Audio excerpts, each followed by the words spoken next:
akan membahas beberapa pertanyaan dari dari netizen ini mengenai penyakit Pak Ustadz yang berhubungan dengan akhlak.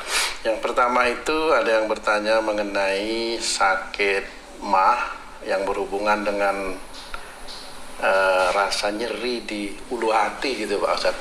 Nah, dia punya sakit mah, nyeri di ulu hati, dan kadang-kadang kalau sudah kumat itu dia mau muntah dan sampai ke kepala, cenut-cenut, muntah hanya keluar semacam lendir aja begitu Pak Ustadz, dan itu berlangsung beberapa jam gitu.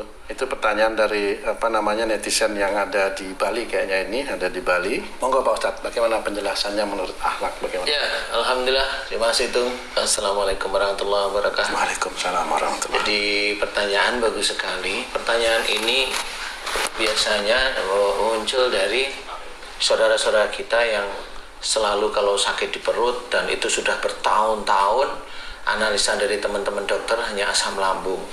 Ya nggak bisa disalahkan ya teman-teman dokter, karena memang ilmunya memang kalau seperti itu asam lambung.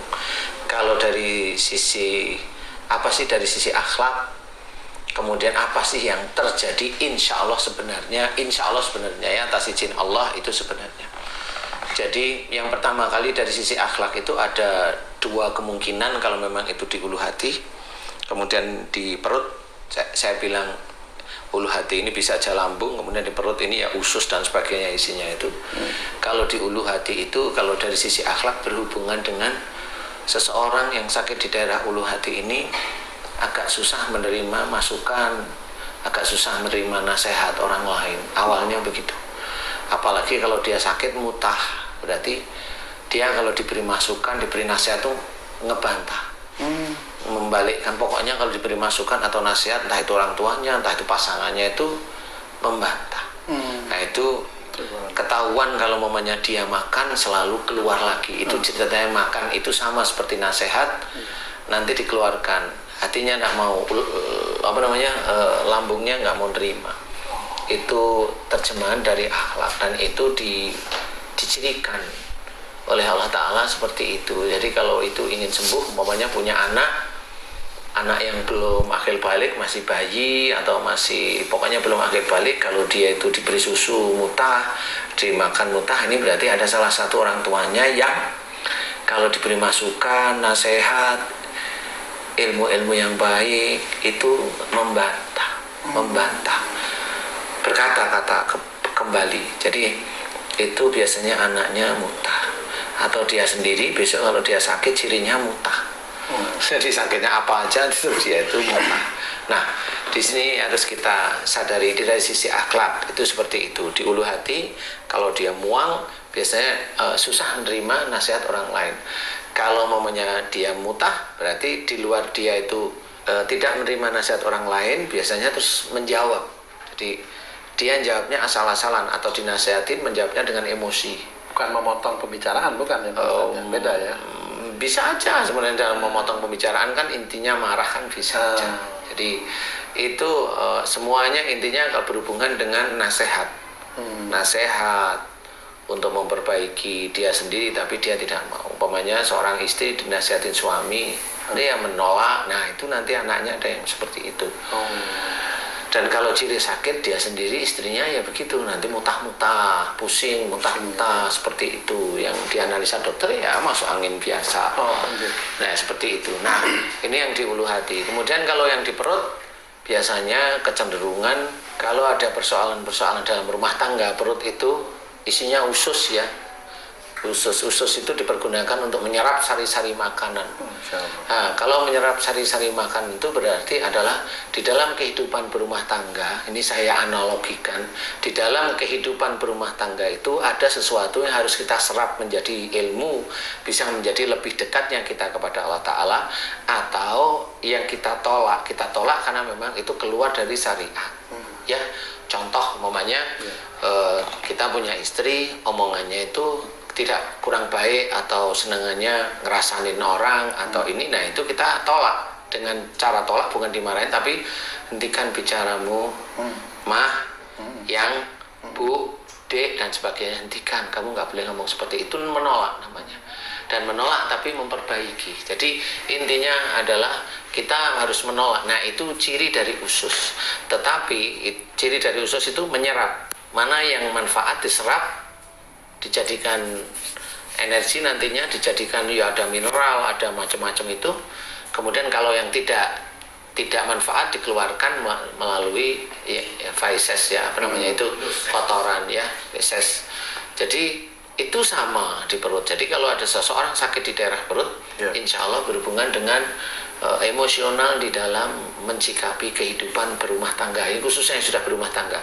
Tapi kalau orang ini belum berumah tangga, dia itu perutnya sakit, berarti dia hobinya kalau ada persoalan di dalam rumah tangga, entah itu dengan ibu, entah itu dengan ayahnya, dia selalu emosional. Nah, itu melalui perbuatan atau hanya melalui mendengarkan nasihat atau masukan aja bisa menyebabkan sakit di daerah perut dan lambung itu, Pak? Bisa. Yang pertama kan dia hanya menolak itu kan membantah. Tapi kemudian kalau dalam ini sudah, nasihatnya sudah, kemudian dia marah-marah, ngomel, nah itu kan di perut nanti. Jadi nggak cuma di lambung. Nah, di sini kalau dia ngomel, kemudian jengkel seharian, nggak mau ngomong sama orang tuanya, nah ini kan sudah di perut, bukan di lambung intinya. Sudah di perut, jadi tidak bisa mencerna bahwa kalau dia sebagai seorang anak harus mendengarkan pembicaraan, omongan, nasihat orang tua, dia nggak bisa. Jadi menyerap itu nggak bisa, sehingga itu insya Allah nanti sakitnya rata-rata di perut, di perut rata-rata. Apapun dari itu Pak Ustadz ya, apapun nasihatnya ya Pak. Apapun nasihatnya sebenarnya. Kalaupun umpamanya seorang tua kita itu memberikan nasihat salah, ya nggak usah dilawan, diemin aja dulu, diemin dulu. Kemudian kita yang istighfar, jangan sampai emosi. Kemudian kita muji Allah dengan bertasbih. Biarin aja orang tua seperti itu. Nanti suatu ketika orang tua nanti biasanya kalau dia orang tua baik, dia akan tanya, saya tadi salah nggak saya ngomong. Nah itu baru diperbaiki. Jadi ada orang tua yang seperti itu. Kalau udah umpamanya anaknya itu diem, nunduk, itu kan kelihatan bahwa anaknya itu tidak menerima tetapi tidak juga melawan. Nah orang tua pasti bertanya, ya pasti dalam hatinya ada, nanti dia akan bertanya. Biasanya seperti itu, orang tua yang peka itu seperti itu. Nah pada waktu nanti dia bertanya, ada yang salah tadi? Ya maaf ya Pak, maaf ya Ma, pokoknya baru diceritain tadi Papa ngomong ini atau tadi Mama ngomong seperti ini. Mohon maaf tadi ngomongnya keliru, di hadapan Allah salah, maaf ya, saya terpaksa memberikan nasihat gitu. Nah itu kan orang tua senang namanya. Nah inilah masuk ke dalam ku anfusakum wa ahlikum naro. Jadi kita harus pahami bahwa di sekitar kita banyak sekali hal yang kita kerjakan bisa. Ini dari sisi akhlak. Nah kalau dari sisi tidak akhlak, ini banyak sekali yang masuk itu. Jadi kalau di ulu hati, bisa aja dia dulunya sering ke orang pinter minum air putih. Itu yang di luar akhlak. Itu di luar akhlak ya, minum air putih. Atau dia baca-baca amalan yang memang tidak ada tuntunan. Sebenarnya tidak ada tuntunan, dia baca. Nah biasanya kalau momennya mengganjal, biasanya momennya di sini ada para guys nih, para teman-teman beriman nih. Saya memang dulu waktu saya belajar ngamalin langsung nak. Nah momennya langsung nak. Nah ini coba diingat. Dulu sebelum ngamalin dia sering ke orang pinter minum air putih, enggak seperti itu. Kalau dia betul nemuin, nah berarti yang dari orang putih, yang dari orang pintar itu dengan amalannya dia bentrok. Nah ini orang nggak pernah tahu bentrok, atau dia nggak pernah tahu orang pinter, tetapi orang tuanya nggak taunya dulu kakeknya atau buyutnya orang pinter, jadi ilmunya ada di daerah ulu hati. Nah itu bisa aja bentrok dengan amalan dia. Seperti itu kalau di ulu hati. Di luar umumnya dia sebenarnya bukan tipikal orang yang gampang emosional, kalau diberi nasihat loh ya ini beda loh ya, berarti ada unsur yang seperti itu.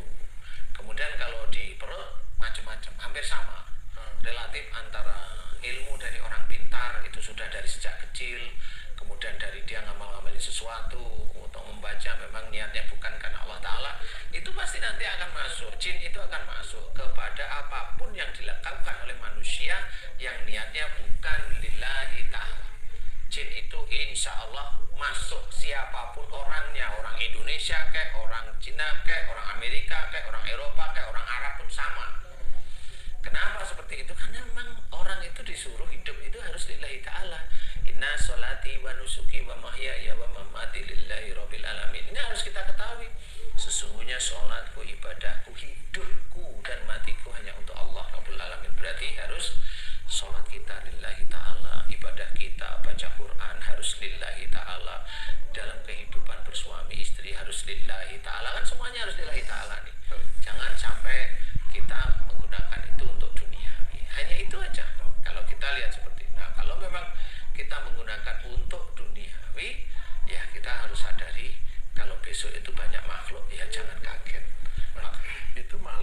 masuk ke dalam tubuh manusia itu Pak Ustadz, itu apakah dia selalu masuk akan ke perut, ke usus, atau dia maksudnya kemana, sehingga kok itu juga ada unsur-unsur begitu Ya. yang menyebabkan sakit itu? Ya, Gimana, Pak Ustadz, ini kan di Indonesia emang kan Ya. banyak seperti itu. Makanya di luar ada sihir telur santet, Ya. makhluk itu ada masuk. Nah kalau sihir kan ditanam ya dia. Sihir itu ditanam. Kenapa sihir itu ditanam di perut? Biasanya untuk tumbal. Kenapa tumbal itu rata-rata cewek? Karena kalau tumbal itu cewek, biasanya nanti berhubungan dengan anaknya dia yang nanti akan dikorbankan. Masya Allah. Jadi kalau tumbal laki-laki ada, tapi sangat jarang sekali. Rata-rata pasti cewek. Rata-rata pasti cewek. Nah inilah yang harus kita ketahui. Nah kalau sudah begitu, ya cari memang ahlinya siapa. Cari memang ahlinya siapa. Kalau memang udah bertahun-tahun nggak bisa, berbulan-bulan nggak bisa, di ini nggak bisa, ya sudah, memang rata-rata orang-orang tersebut memang nggak tahu isinya apa.